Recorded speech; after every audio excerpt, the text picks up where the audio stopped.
साथियों, हमारे बुजुर्ग लोग कहते हैं कि जो लव मैरिज शादी होती हैं वो कुछ ही सक्सेस हो पाती हैं, वरना ज़्यादातर रिश्तों में दरार ही आ जाती है। साथियों, आज की इस कहानी में ऐसा होता है, एक व्यक्ति होता है जो इस घटना से लगभग 2 साल पहले एक लड़की से लव मैरिज शादी करता है। साथियों, दोनों के परिवार वाले इस शादी के खिलाफ होते हैं। इसके पश्चात वो एक मंदिर में जाते हैं और शादी कर लेते हैं। साथियों, इसके पश्चात अब कुछ दिन तक कह सकते हैं कि कुछ दिन तक ये रिश्ता सही चलता रहता है। इस घटना से 2 महीने पहले दोनों में जो पति होता है, पति अपनी पत्नी के चरित्र पर शक करने लगता है। साथियों, इसी तरह से दोनों विवाद होना शुरू हो जाता है और इसके पश्चात एक दिन उसका जो पति होता है वो चाकू से उसकी हत्या कर देता है। हेलो नमस्कार साथियों, मैं केशव सैनी आपके सामने एक नई स्टोरी लेकर आया हूँ। साथियों, आज की जो कहानी है वो है गोरखपुर की। आज की इस कहानी को शुरू करने से पहले मैं आपसे एक छोटी सी विनती करना चाहूँगा कि अगर आप हमारे यूट्यूब चैनल पर पहली बार आए हों तो चैनल को अवश्य सब्सक्राइब करें, वीडियो को लाइक करें और शेयर करें। साथियों, आज की जो कहानी है वो है गोरखपुर की। उत्तर प्रदेश में एक ज़िला पड़ता है गोरखपुर। उस ज़िले में एक थाना पड़ता है सहजनवा और उस थाना क्षेत्र में एक गांव पड़ता है बाहिल पार। उस गांव का रहने वाला एक व्यक्ति होता है, जिस व्यक्ति का नाम होता है उंगद शर्मा। साथियों, उंगद शर्मा होते हैं, उनके घर के सामने ही एक घर होता है, उसमें एक लड़की होती है जिस लड़की का नाम होता है नेहा। साथियों, जो नेहा होती है वो उस समय कक्षा 8 में पढ़ रही होती है। साथियों, दोनों का प्रेम प्रसंग शुरू हो जाता है और इसी तरह से ये सन 2023 में अगस्त के महीने में दोनों शादी कर लेते हैं। साथियों, इस शादी से दोनों के परिवार वाले खिलाफ होते हैं। इसके पश्चात ये दोनों भागकर एक मंदिर में शादी कर लेते हैं। साथियों, शादी हो जाती है। शादी होने के पश्चात ये दोनों कर्नाटक काम करने के लिए चले जाते हैं। साथियों, कुछ दिन तक वहाँ पर मजदूरी करते हैं, पैसा कमाते हैं। इसके पश्चात ये होता है जिसका नाम होता है अंगद शर्मा, वो अपनी पत्नी को लेकर अपने ही गाँव में आ जाता है। आने के पश्चात वो गाँव के पड़ोस में ही एक थाना पड़ता है सहजनवा। उस थाना क्षेत्र में ही एक पीपरा वार्ड नंबर 2 होता है, वहीं पर एक किराए का मकान लेता है और वहाँ पर जो उनकी वो होती है, क्या नाम है, वाइफ होती है, उनको वहाँ पर छोड़ देता है। पीपरा वार्ड नंबर 2 में रहना शुरू कर देते हैं।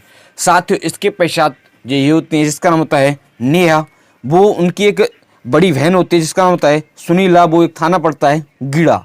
उस थाना क्षेत्र में जो उनकी बहन होती हैं वो एक जगह जॉब किया करती थी। वो एक कंपनी होती है सेक्टर 15 गीड़ा में ही एक कंपनी होती है सेक्टर 15 में, वहाँ पर काम करने के लिए जाया करती थी।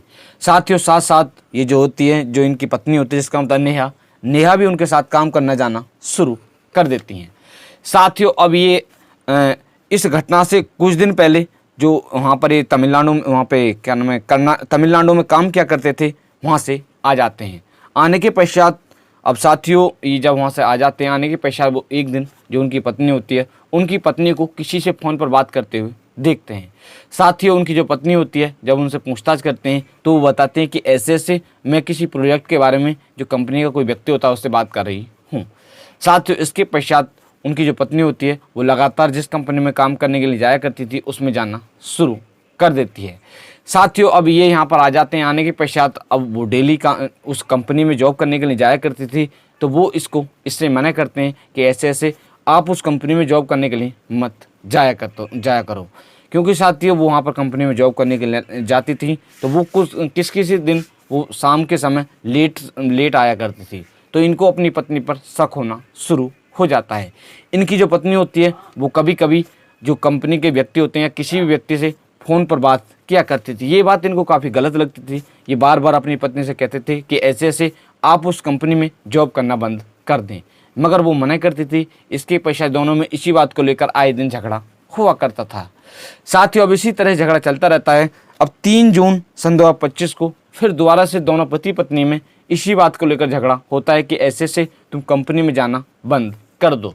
साथियों, झगड़ा हो जाता है। अब झगड़ा होने के पश्चात दोनों सो जाते हैं। अब साथियों, अगला दिन निकलता है, कह सकते हैं कि 4 जून सन 2025 की सुबह के लगभग 4:30 बजे का समय होता है।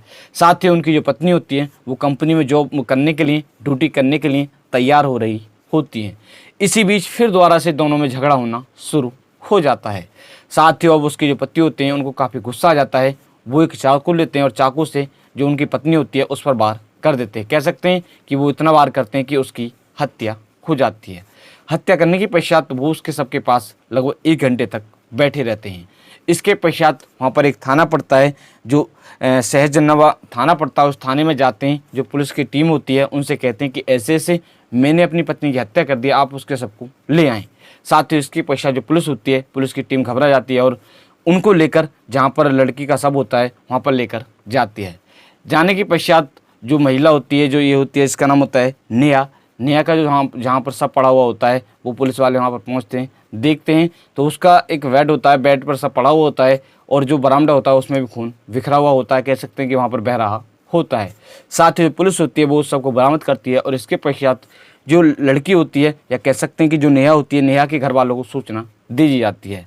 सूचना मिलने के पश्चात जो लड़की की बहन होती है बड़ी, जिसका नाम होता है सुशीला, और उसकी माताजी भी वहाँ पर पहुँच जाती है। पहुँचने के पश्चात जो पुलिस होती है वो सबको बरामद कर पोस्टमार्टम के लिए भेज देते हैं। साथ ही अब जो पुलिस होती है वो उनसे पूछताछ करती है, तो वो बताते हैं कि ऐसे ऐसे जो सुशीला होती हैं और उसकी माताजी होती हैं, वो कहती है कि ऐसे ऐसे जो ये हैं जिसका नाम होता है अंगद शर्मा, इन्होंने जो उसकी माताजी होती हैं वो कहते हैं कि ऐसे ऐसे हमारी बेटी की हत्या इसने की है, क्योंकि वो उस कंपनी में जॉब किया करती थी और ये जॉब करने के लिए बार बार उसे मना करते थे। कह सकते हैं कि उसको परेशान किया करते थे। इसी कारणवश इन्होंने उसकी हत्या की है। साथ ही जो लड़की की माँ है और उसकी जो बहन है, वो पुलिस प्रशासन से मांग कर रही हैं कि ऐसे ऐसे लड़के को फांसी की सज़ा होनी चाहिए। साथ ही जो पुलिस है, पुलिस ने इसको गिरफ्तार कर जेल भेज दिया है। इसके पश्चात जो पुलिस प्रशासन की टीम होती है उसने कलेसा स्थित जो मोक्षधाम होता है उस पर डोमराज ने जो चिता होती है उसमें आग लगा दी। कह सकते हैं कि जो नेहा होती है उसका अंतिम संस्कार कर दिया जाता है। वहाँ पर ना ही जो लड़की होती है, लड़की के घर वाले पहुँचते हैं, ना ही उसके ससुराल वहाँ पर पहुँचते हैं। पुलिस प्रशासन द्वारा जो ये होता है डोमराज होता है, उसके द्वारा जो चिता होती है उसका अंतिम संस्कार कर दिया गया है। एसपी नॉर्थ जितेंद्र कुमार श्रीवास्तव जी ने बताया कि पुलिस ने 4 जून सन 2025 को इस केस का खुलासा कर दिया है।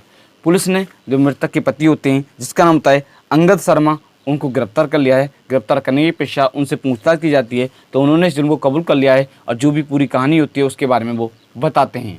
पुलिस ने इनके पास से जो इस हत्याकांड में उपयोग किया गया चाकू होता है उसको भी बरामद कर लिया है। पुलिस ने इनको गिरफ्तार कर जेल भेज दिया है और इनके साथ सख्त से सख्त कार्रवाई की जाएगी। साथियों, आज की इस कहानी को सुनाने का उद्देश्य है किसी व्यक्ति को परेशान करना नहीं है, किसी का दिल दुखाना नहीं है, सिर्फ आप लोगों को जागरूक करना है कि आप इस तरह का कोई भी कदम ना उठाएं।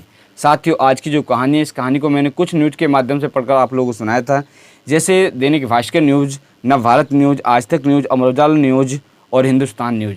इन न्यूज़ के माध्यम से पढ़कर आप लोगों को ये कहानी सुनाई थी। अगर आप हमारे यूट्यूब चैनल पर पहली बार आए हो तो चैनल को अवश्य सब्सक्राइब करें, वीडियो को लाइक करें और शेयर करें। साथियों, आप सभी लोग मस्त रहें, स्वस्थ रहें। मिलते हैं आपको नेक्स्ट कहानी के साथ। नमस्कार, धन्यवाद।